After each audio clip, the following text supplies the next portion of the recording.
Welcome back to another episode of Two Sides of the Table. Pete, thank you so much for joining me. Oh, it's awesome as always to be on the other side of the table. And Kayla, tell us a little bit about what you've been up to lately. It's been a busy couple of months, hasn't it? We've had conference after conference, and then we ended sort of conference season last week down in Auckland, actually, for Evolve, and that was fantastic, as always.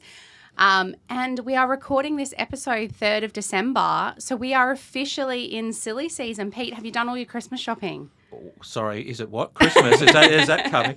Look, my view is if I can't buy it online, I am not buying it. So this year's a little bit interesting for us because we're going to be in New York. So, Christmas present's going to be a little bit smaller and probably more experience-based for us this year. I love that. And taking the family with you? We are taking the family, so Fabulous. Fingers crossed that we get a little bit of white powder coming down to make it a little bit of a magical experience. How exciting. And your girls must be very excited. They are incredibly excited. And I think just as I was saying before, there's 11 working days until I jump on the plane. And some of us have finished our conference season, but I've got one more tomorrow night down in Sydney. So the MSP Index that Tech Partner News runs will be our last official event for the year. Fabulous. Well, a busy end to the year as always, right? 100%. And we're getting ready for 2026 already, which is just crazy to say. I think we started recording this podcast in February this year, February 2025, and now we are nearly at the end of recording, which is exciting. 2 seasons down. Yeah, and look, we're already planning for season 3, and it's going to be an absolute cracker, that's for sure. That's awesome. Well, because we're in season 2, we're once again joined by a guest, and today we're welcoming Lucas Meadowcroft, who is the co-founder and CEO over at Crofti. So Lucas has spent more than 20 years in the technology industry with what began as a teenage curiosity taking computers apart, and it's sort of evolved since then. So I'm looking forward to hearing about that. But since then, he's sort of shifted away from that traditional IT support and is really focusing on automations, workflows, and practical AI for businesses. So Lucas, welcome to Two Sides of the Table. Thank you for joining us. Thanks very much, guys. Really looking forward to this one and great conversation. I'm seeing what this New York trip looks like, man. I'm jealous. Yeah, no, it should be pretty special. But it'd be great maybe to hear, Kayla sort of painted a little bit of the picture about where you got started. But tell us a little bit more about your journey in the industry and where you started. In the MSP industry for 20 years, so that shows our age, talking about it. So back in the day, traditional IT support, I think before the word MSP in Australia even existed, fixing computers, building computers, going out to site, training people on how to use Google and Facebook, Wow. the early days. And then as my, career evolved, what I kept listening and learning from these business owners and also employees was how can we use our systems more effectively? So not just about solving our, password resets and computer running slow and Excel spreadsheet macro issues, and more evolved into, well, how can I use the technology that I already have available to get more out of it and be more productive? And that's where my curiosity kicked in. When how can we take that or tap into that problem that hadn't been solved that I'd seen in the industry, and how can we really, move the needle for these organisations? Yeah, awesome. And take us back to the start. Like you say in your bio that it sort of started with this teenager taking apart, computers in your bedroom. What's been your journey since then? Like where did it start, and what made you sort of start an MSP and then move into, Crofti as we know it now? Yeah, it's a great one because if I think back, I had no idea what I wanted to do when you left school, right? And so I failed school. I didn't get good grades. I'm dyslexic, so I couldn't remember anything. I couldn't spell anything correctly. And so because I went through that journey personally, I left school and went, what the hell do I do? It was literally because my best friend's parents wrote an article in a newspaper that said, hey, this computer shop is looking for a traineeship or an apprenticeship in IT, and they go, hey, you like computers, why don't you go do this? Because, what was I doing every day? Mm-hmm. I was at the skate park, I was going and watching movies, I did TAFE for a few years, essentially just hanging out with mates and having fun. But that apprenticeship really put me on the straight and narrow. Did 2 years with that organisation out in Ipswich. And then that led to then working at my first official MSP, if you could call it that, back then. And then I looked at taking over that company. Wow. So I grew that company from 3 staff to 17 staff. Did that whole journey in the first, let's call it first version of MSP world. And that journey led me to nearly buying the company. That's a whole different conversation for another day when it comes to legals and business partnerships. And that epically failed. And then that's when we started Crofti. Wow, amazing. And so Crofti was an MSP and it's now evolved into, I guess, more of an AI automation company? Yeah, absolutely. Yeah. So 2014, we launched Crofti. It was a traditional IT support MSP, as you'd call it. We launched unlimited IT support. There was only 2 of us in the world doing unlimited IT support at that time. So that was very new. $99 a month, unlimited support per user. And then we evolved that into what we were calling back then traditional consulting or business process improvement. And then in 2016, 2017, we started building our own first, what you know now as a large language model or deep learning, machine learning back then. And that was our first evolution when it comes to the AI space. Yeah, wow. What a journey. And I think, it's always interesting to hear where sort of people start their journey and their careers. And, it's not uncommon to be the accidental IT guy. And it sounds like your story was a little bit like that, is that, you're good at computers, you were tinkering, you're playing a part, and then sort of all of a sudden that became a job, and then that then became a career for you. But I'd love to maybe unpack a little bit more, because I know a little bit more about sort of the story there, and I think you've sort of given us a really sort of high-level view, but you've been all in AI for a long time, and my understanding is you sold the Crofti MSP business at one stage. Yeah, so when we got into AI, we were doing the IT support, the innovation consulting, and building the AI all at the same time, and we had 26 staff members, so it was a lot. Yeah. And at that point, the biggest problem that we had in our MSP, it felt like we were running a childcare centre. Literally trying to hold these staff members together with a string that wasn't working, getting them to focus on what they need to focus on, and stop, letting them prioritise their own day. We had to prioritise their day for them just to be able to get shit done. And so that's why we built the AI initially, was to essentially, hold those staff members accountable. But the journey, it's an interesting one, right? Because if you talk about selling the IT support company, it was 10 years at that point that we had been doing Crofti IT support or Crofti MSP, and we just couldn't do everything. And so we had to make a decision. At that point, we decided this is, it was actually in 2020, so just when COVID hit, we're like, okay, if we're going to go all in, let's go all in on AI. Which means something has to give. You just can't do it all. And so we went all in on AI. We went to the US, we raised capital from VC. And at that point in time, we said, okay, we have to decide. Are we going all in on AI or are we going all in on the MSP? And so we decided to sell the MSP. That journey started in 2020. Once we had raised all the capital and started building the AI and started selling the AI to MSPs, that's when we needed to make sure there wasn't any conflict of interest. And we sold the MSP in 2022. Yeah, and I might double click on a little comment that you made there about it felt like that you were running a daycare centre there with the team. And look, there's a very famous very famous YouTube video and presentation that goes around the MSP industry called Boss or Babysitter. So if you jump on YouTube, you'll sort of find that. And what was the biggest learning you found with managing staff? Because very few MSPs get to that scale of 27 people. And what do you think your biggest learning was, sort of managing that team?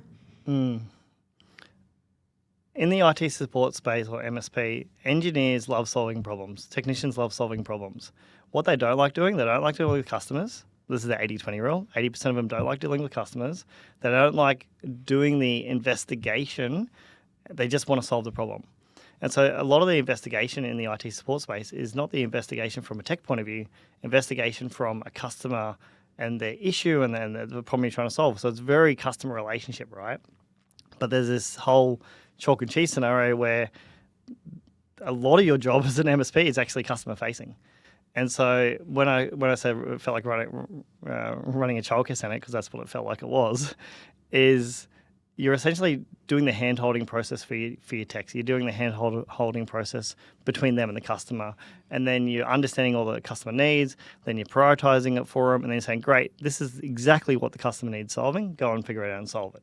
And so that middle piece was the missing piece for us. And that's why we decided to build the machine learning, deep learning technology back then to do that missing piece.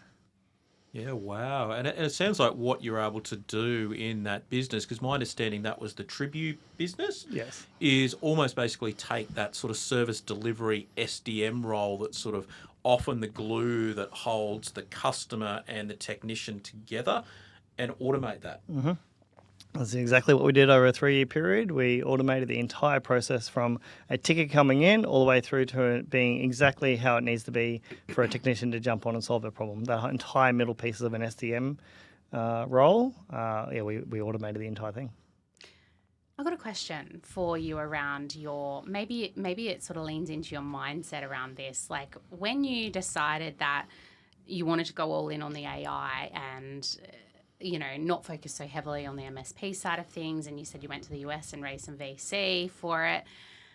What was going through your head? Like, what made you confident that was the direction that you wanted to go? Like, because AI, I suppose it was a thing. It clearly was a thing back then, but it wasn't as mainstream as what you hear about it now. Like, that was a bit of a gamble for you. Mm-hmm. Yeah, It was a massive gamble. Yeah, I'd love to hear more because Yeah. really most people just solve that problem by just throwing more service delivery managers at the problem. Staff. That's right. If staff solves everything, right? AI wasn't a thing. Yeah. So back when we started raising capital in 2019, and then obviously 2020 hit, COVID hit, so we're stuck in Australia. Even the investors we were talking to didn't really understand AI. Yeah. They didn't understand. So they're essentially backing a dream without too much context. It wasn't just that though. The MSP industry also didn't understand AI. So over a 5-year period, all we physically did was educate the entire universe until ChatGPT launches in end of 2022. Mm-hmm. Our entire world was education.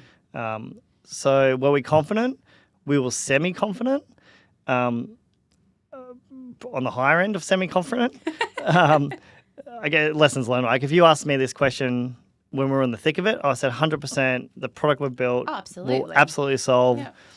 everything. And we'll go from if you looked at our projection spreadsheet over a 7-year period, typical startup, you go from a couple $1 million a year to 100 million plus, and then you go to 700 million plus, because that's what you project, right? Fast forward though, if you ask the question now, I'll say absolutely not confident at all because the market we were selling to was not ready. Yeah. And fast forward to today, and we had this conversation at your last get together, Pete, was the MSPs are still not ready. Mm-hmm. They're still not wanting to adopt or apply AI in a practical way. Mm-hmm. That's still very much a buzzword. And we're talking nearly 10, in a month from now, it'll be 10 years that we've been on the AI journey. Mm-hmm. And still today, they're not ready to embrace AI, let's call it, in their MSP. So to answer your question, no, definitely not confident. But when we're on the thick of it, Yeah. there was nothing going to stop us from making this happen. Yeah. You backing yourself. Yeah, 100%. Yeah. And so you're obviously been in the thick of it. You know the challenge of being an MSP. And then you've also then seen it from the other lens around, people not adopting AI and being able to leverage the technology. What do you think it is that's holding organisations back from really embracing the opportunity? Now, why are they still struggling with this? I've got a theory on this, but I'll let the experts speak. I will tell you the exact reason of what it was up to, say, 18 months ago. Yeah. I couldn't tell you the exact reason today because we've not, we shut our company down 18 months ago. Tribute that was. The exact reason was control. So SDM, so business owners love the concept, love the process, love the product. Like we got the product down to a couple $100 a month to automate the entire process, right? So business owners loved it. Larger organizations loved it, but the SDM felt like they were losing control, which they were, obviously. But what we had positioned and how the technology had worked was it was going to be like what we know as Copilot. It wasn't a thing back then, but like our system was working in Copilot with the SDM, and the SDM was overseeing the entire process, so they had control, but they didn't see it that way. And so they couldn't let go. Wow, okay. What's your theory? I think that MSPs are really unclear on how to commercialise AI for their businesses, and it maybe leans back into that control scenario. And I think we heard about this a lot in Auckland last week around how to commercialise it, but I don't think anyone's really got it nailed. They don't know what the next step is for them. So that's my theory around why they don't feel ready. I don't think it's actually that they're not ready. I think it's they just don't know how to proceed, what the next step is. Yeah. So to your commercialization question, all MSP, and this is no disrespect to MSPs listening to this, but it's true. MSPs love to buy and sell a product. Mm-hmm. There's no AI product that exists on the market that they can buy and resell into their customer base and make a commission along the way. I think that's the fear. Like it's all- the fear of the unknown. Yeah.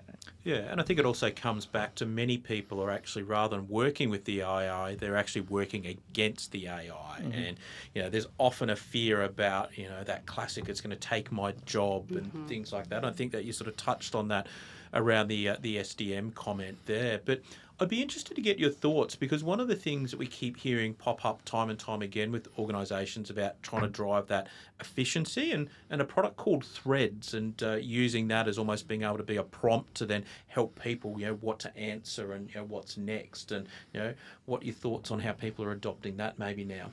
As in Threads, the New York-based company? Yeah, so we partnered with them. We had a good opportunity to either merge or acquire, vice versa.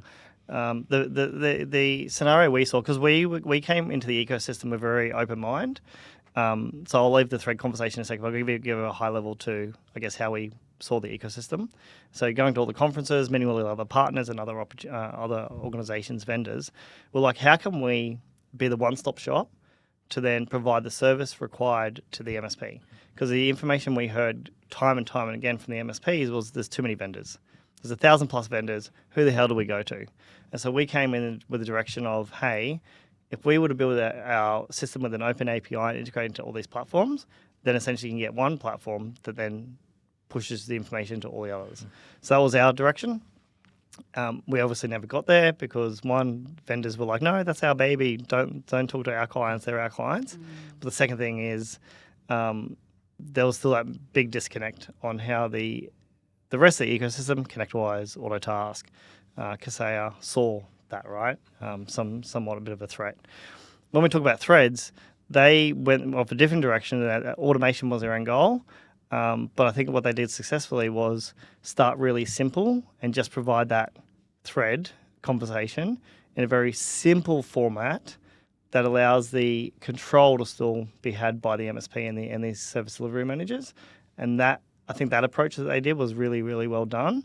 Even though they hadn't even got to automation or AI, marketing can say whatever you want, right? But there was that control piece that they had built that I think allowed them to win. Yeah, the old sell it first, install it later. We've all done that many times, I'm sure, in business. Amazing. So how do you guys work with MSPs then? Like, talk us through that, because you're obviously not one, so you don't do the same things they do. But how do you work with them at the moment? It's so good not to do IT support anymore. I think a few people listening to this episode will probably resonate with you.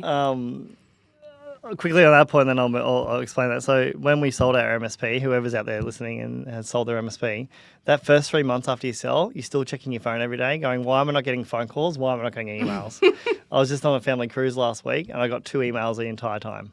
Wow. No phone calls, no missed messages, no voicemails. And you're like, why did I do MSP for so many years? Because it gives you more freedom, right? You're more proactive than reactive. Anyway, that's a side note. With working with MSPs today, so MSPs, their clients are being asked for AI. There are now, more than 43,000 AI apps that exist. Most people just think of ChatGPT or Gemini. There are 43,000 AI apps that exist. So customers come to the MSP and say, hey, I heard about this AI thing, Copilot or whatever it might be. Can you implement this for us? MSPs go, well, no, we can't, but we work with Lucas and Crofti. They can do the implementation for you. So what's a really good partnership model for us is they take care of all the IT support, we take care of all the proactive implementation from an AI automation point of view, and it's a really good partnership because it's win-win, right? Customers are wanting it, and if you're not partnering with us, then essentially what do? You say, well, sorry, we can't help you. And what we've seen And Or this you is try and do it themselves? MSPs. No, they're No, not. they won't There's, do that. I think I've met 2 MSPs in Australia out of 400 that have tried. Okay. Building our own internal team, Yeah. like First Focus being one of them. They've got 10 developers now, but most are not. Yeah. Okay. It's consulting. It's completely opposite thinking, right? Having a consulting mindset versus a reactive IT support mindset, it's 2 different ways of thinking. Okay. Yeah. And people don't realize that. Yeah, and I think it's a really big mind shift moving into project-based services. And I think one of the differences often between an MSP and an SI is that the SI leads with basically a consult, deploy, manage mentality, where they'll come in, understand what the problem is, design and build a solution. Once that solution's deployed, come and manage it.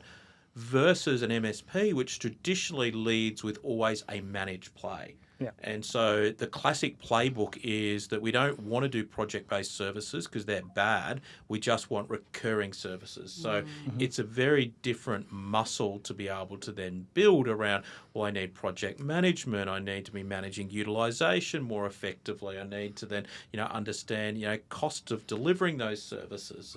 That all of those things that, you've obviously learnt yourself now in the Crofti 2.0 world. And I think it's definitely a mind shift for people to then think about moving into project services. You got to have a whole different team to run it. One thing I do miss from the MSP world is recurring revenue. Like having 100K come in every single month, and you don't think about it. Oh man, that was a dream. Yep, that first of the month and all those bills go out. And the nirvana I think that everyone's got is that it covers all of the costs and that everything over and above that then becomes the cream. Yeah, which is not the case for us now. We have 0 recurring revenue in our business. Everything 100% proactive projects. It's a mindset shift. And MSPs, unless you're willing to invest and build, typically a $1 to $2 million team to run these projects, most MSPs aren't willing to commit to that. And do you think that's the difference between an MSP that is ready to say embrace that AI or not? Like, do you think that's the difference, or what do you think the difference is for? Like, what are the common threads that you see in MSPs that are ready to come to you and partner with you versus maybe not, or maybe see you as a threat? Yeah, I haven't come across any seeing as a threat. Okay. What I'm seeing is Microsoft did a massive push to sell Copilot, and so the MSPs have sold Copilot, and then the customer comes back to them and say, "Hey, can you now help us implement it?" Yeah, we don't know what to do. And the MSP's like, well, no, we just sold you the license. And so that was kind of like the trigger point. Now it's a massive refund process with Microsoft because Copilot doesn't do anything. So I don't know. I haven't seen it as a threat because we did sell our MSP, right? Yeah. So I am upfront and honest in the beginning. If we still had an IT support company, completely different story, right? We'll definitely be seen as a threat. The MSPs that we're working with so far have that different mindset of being strategic for their client. A lot of the ones that I think we're getting more traction with are the MSPs that are doing the all-you-can-eat type of MSP model. And so if we can help them reduce how many tickets come in to their help desk and they still get paid the same amount of money every month, then it's a win for them and it's also a win for us. The MSPs that are still doing break fix, hourly rate, smaller MSP agreements, we haven't cracked those ones because they don't see the benefit to them or their customer. Yeah, they're not ready. Yeah, they're not ready. Yeah. And so where do you see the spread? Because obviously you're talking to customers, but you're also talking to MSPs on a daily basis. Where do you see that sort of difference between that focus on internal automation and efficiency versus a real go-to-market and then being able to sell AI in inverted commas? Like, where do you see most people focused today? Customer-driven. The internal efficiency is still not a conversation. Obviously, that's where we start with Tribu, but we haven't seen that come through to the MSP as of yet. They are looking at platforms like Peer and Threads and a few other platforms that can do it for them. But like the whole buy and sell a product model, they want to buy it off the shelf, implement it, and for it to just work. Where even though there's 43,000 AI apps, for the MSP industry, it's not that doesn't quite exist just yet. Obviously, we had solved part of that in Tribu, but that was back in the day. And so they're not willing to invest the from what you said before, consulting, deploy, deliver, like that whole model, like they're not willing to invest in themselves that I've seen. And so it's still very customer focused, i.e. the customer's got this pain point, the customer wants AI, the customer wants to automate, they want to be more efficient, they want to see productivity gains. So the conversations I'm having with MSPs are very, hey, can you come and help my customer? Yeah. Cool. And so in the new Crofti business, my understanding is that you've doubled down on a really defined niche and, spending one time in that one particular industry vertical and doing that well. And do you maybe tell us a little bit about, what that vertical is, but, how you came across just rather than trying to be everything to everyone, getting really laser focused? Yeah, and I was very nervous before we did this. So you call it Crofti version 2, we call it Crofti version 2 internal as well. We knew that because of our lessons learned, we knew that we didn't want to do what we've always done, right, and not actually learn from our mistakes.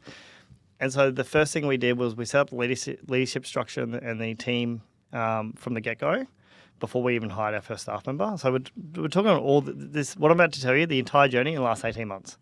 So after we shut down Tribune, come back to Brisbane and start again.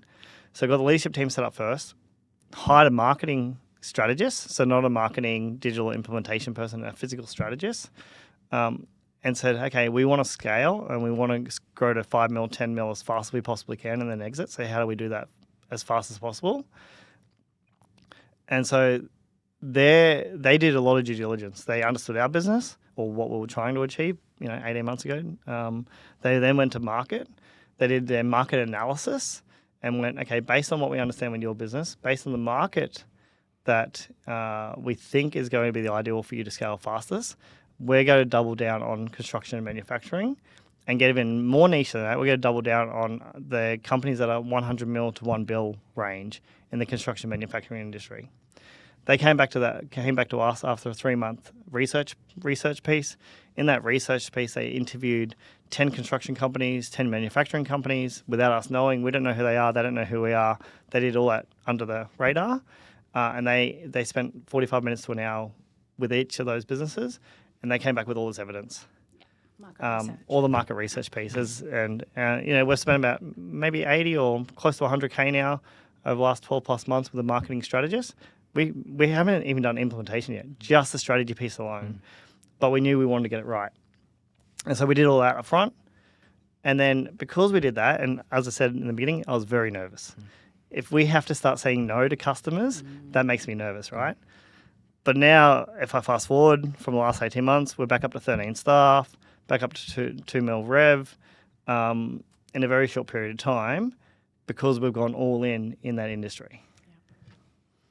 Oh, wow. It's like... I look at Kayla and it's like you can see her beaming from ear to ear to sort of, often that's sort of like having someone else sing from the same hymn sheet that Kayla is. I'm just sitting here in awe because, I'm listening to you going, wow, we've actually seen, really tangible results from going all in. And that's exactly what we say to our customers. You need to be all in on something because if you try and be everything to everyone, you're nothing to no one. Mm-hmm. So it's scary though. Yeah. I just saw the first review of our website come through when I was sitting down at the cafe before coming in here, and the entire website is construction manufacturing. That scares the shit out of me. Yeah, it can feel like you're cutting off a limb, right? Yeah. And because, the great thing about that is you're talking their language, they're talking the pain points, and that's all come through from the research that the marketing team has done. And, it's allowed you then to be able to then really understand your customer, but also your customer to then look at you and go, my problem. I can see the social proof. I can see the evidence that you have that domain expertise. And I think that's often a challenge for, many IT businesses to then, really start to then pick an industry vertical and really focus on that. And I think it's, we often are all in that, well, I'll do anything for anyone, anyhow, just because I want to get some money. That's it. I think when we're starting off, I think we all do that, right? Yeah. We would take money from anyone. Yeah. But it's... Who's got a heartbeat and some cash? Exactly right. But I think as time goes on, and I particularly, I talk to MSPs that have been in the industry for 20 years and they're still not like that, and it's like, guys, we've really got to get there. Like it's really part of the process. So it's great to hear you've done that early on. And what was the biggest learning for you going through that experience of sort of building? Because it sounds like what you've done is build a really robust strategy. It's not just on the back of a beer coaster on a Friday after 6 pints. Like, what's the biggest learning you think you found actually building out a strategy? Yeah. One thing is, because we built the leadership team, I wasn't a part of any of that. I just had to accept the fact that what I was given, because I just said, no, we want to get to 5 mil as quickly as possibly can within a 3-year period. That's the only metric I had. Apart from that, everything else is done by the leadership team. The biggest learning, or what I've come from this last 12 months, I've done loads of speaking gigs, let's call it educational sessions, AI workshops across the country, just to educate business owners on AI automation and what does that practically mean for their organisation. And so because we really targeted the construction manufacturing niche, the entire presentation is with use cases and exact examples of what we've implemented into those companies. That has been the winning formula. Because when we go in, we're presenting, hey, this is the organisation, this is their pain point, this is how we solved it, and this is what the actual results are from solving it. So say you did a 100K project with us, it's a $2.5 million ROI. If you did a 300K project with us, it's a $7-8 million ROI. So they can physically see it, and they can relate, and they go, yep, tender writing is our biggest pain point. Report writing is our biggest pain point. Verifying all the contracts, head contracts, subcontracts, resourcing, scheduling, project, like whatever their pain point is, we've got a use case, because we've done over 100 projects now in the last 18 months. We've got a use case that will be very close, if not exact, to the pain point they have. Yeah. And that, because we've gone all in, right? Talking about going all in, it allows you to have that conversation in their language for their pain points. And, if I was to rewind 15 years before we got into MSP world again, it's like, why did we not do this? What stopped us from doing this? Like, anyway, the crystal ball. And I think that's the reality, is that people are actually looking for solutions for their problems. They actually don't know what the outcome is. They just know what that particular challenge is. And it's the old outage that people don't go and buy a drill. They really just want a hole. And how they get that, it's, they're really interested in the outcomes. And I think, often as technologists, we're really focused on the product names and the speeds and the feeds and the gigahertz and the megabytes, as opposed to where the language I'm hearing is you're really focused on what the problem is and the outcomes that you can help to achieve. Absolutely. We sell solutions to problems. We don't sell tech. Yeah. That's the reality. And I think you're right. I think one of the things that I see quite frequently is, our industry tends to jump straight into the tech. And the customer does not care about the tech. They don't. They care about, can this solve my problem and get me, proposal written faster, or whatever they're experiencing. It's, if I was thinking about the MSP industry again, or being in the IT, put my IT support hat on, it's like we want to not ever think about IT. What do you need to do? What can you sell me? So I never have to think about IT. But tech goes, but IT is amazing. No, as a business owner, I need to make sure my computer's always working. I never have a cyber issue. Yep. My staff never complain. Yep. I've got somewhere to store things. Yep. Yep. What can I buy from you so I never have to speak to you? And often it's never even, if we take this one step further, it's not even a price conversation. No, it's a value conversation. Like, what is this worth to me?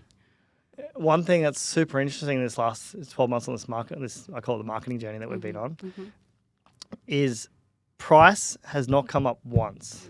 Not once in anything we've delivered. No one's asked for a discount. No one said, hey, that $30,000 project or that $200,000 project price has never been a conversation, which is super interesting about your point. I haven't really thought about it until you just said that now. Because, what value are you offering? Because you get their industry. Like, they're not going to go anywhere else. You're the only option for them because you get their industry. You've narrowed down that messaging. You've narrowed down that pitch. Like, of course they're not going to ask for a discount because they've got nowhere else to go. Like, in their mind, obviously there is. But in their mind. And this is, I feel like I could put you as a poster boy for my pitches that I give to customers and my Evolve, lunch and learns. But I think, really when you're solving a problem, it's not about cost, because often that underlying problem is being manually solved by 3 people, or, the amount of risk that they reduce, or wastage or efficiency is, often significantly larger than what that is. And, that's just one-off cost, and they're going to be able to then realise that value and that saving for many, many years to come. So, it really is about, solving that solution and understanding the impact that you have on that business. Yeah. Interesting. There's only 3 things that we talk about. And this is all reflection, right, of this last 12-month journey, only because you bring this up now. There's only 3 things we talk about. We talk about the biggest frustration in the business, i.e. the problem we're solving, job satisfaction, if the staff were no longer doing that job anymore, how would that make them feel, and ROI, dollars ROI. Yeah. They're the only 3 things we talk about, nothing else. Yeah. Yeah. Again, it comes back to getting the pitch right, and actually, solving the problem, not the tech, not the price, not the how we do it. It's the is this going to solve my problem? Is the value? If you could go back 15 years ago, and you sort of already touched on this with your little I wish I'd done this in my MSP land. If you go back 15 years ago and give yourself one piece of advice, what would it be? Go all in. Yeah, on one vertical. Yeah. Back yourself. Yeah, back yourself. Don't just chase the money. Yeah. I think 2 things. One, when we launched unlimited IT support, we were only the 2nd company in the entire world to do it, and so once again it was too new. Yeah. So don't go all in on the wrong areas. Go all in on the right areas. Realize the market you're in, and figure out what that pain point is you're solving. Go all in on that. So be very clear about when I say go all in. Don't go all in like Trippy, right? Of course, I wish the outcome was different. We went all in on Trippy, but we're too early. So go all in the right way. Do you think you've always been someone that's been a bit early to market? Every single time. Yeah. Every single time. Yeah. Yeah. And sometimes to your detriment, clearly. Yeah. Yeah. Yeah. Even I've got 5 other investments, and they're all too early as well. Yeah. Yeah. Oh, just hang on tight. It'll come around. It's what we keep telling ourselves. But I think sometimes it's those lessons learnt as well, and sort of taking those experiences and being able to build directly on that. And obviously that's where, the Crofti business now seems like it's a really great platform to be able to then enable, not only your direct customers, but also channel customers as well that are looking to then, partner and bring solutions into market as well. So, being able to take those lessons learned of actually being in the trenches of being an MSP, being an ISV, effectively developing a software product, and then, going full circle and now becoming a professional services business. Yeah, like if I was thinking about offshoring, right? We got into offshoring 18 years ago. We had 35 staff in the Philippines, and then we started reselling those staff to clients. There was no structure, there was no systems, there was no platform, it was all education. We were making $5 an hour. It was terrible. Way too early. Yeah. See, it's all about timing, right? You went through your journey, timing's right. You scaled to 300 staff in a very short period of time. Yeah. Like, everyone would love that. Timing's everything. We're in the exact same boat now. You're probably seeing it, like MSPs are finally understanding what the hell marketing is 25 years later. Timing is everything. Yeah, that's it. I think you need the lessons learnt, though, because they actually then help you actually then be more effective, and you take those around. And I think some of those lessons learnt that it sounds like you've put in place successfully is around systems and processes and structure. And I think that's the opportunity that many organisations have is, how do they start to bring that into their existing organisations without necessarily, throwing out the business and starting again, being able to then, capitalise on those learnings of others. All the boring stuff. Like if you ask a question around what would I have done 15 years ago, do all the boring stuff. Yeah. Boring stuff actually works. Let's finish up, and what's your piece of advice for an MSP that might be sort of, I suppose, contemplating their AI experience and what to do and where to go? What would you sort of say to them? If they're wanting to do it themselves and then provide that service to their clients? No, like if they're looking to sort of, I guess, implement it into their business, or if they want to resell it to their clients, I suppose. Yeah, probably the same conversation with going all in, right? You're either committing or you're not. Yeah. And if you are committing, you need to then make sure you've got a strategy and around what you're committing to, it requires investment, and it requires a lot of time and effort. And have a leader, doesn't have to be you, but have a leader run that department. Yeah. Otherwise, it just won't work. And you need to literally separate the two divisions of the business, because MSP is reactive, AI automation is proactive. Yeah. Two different mindsets. Yeah.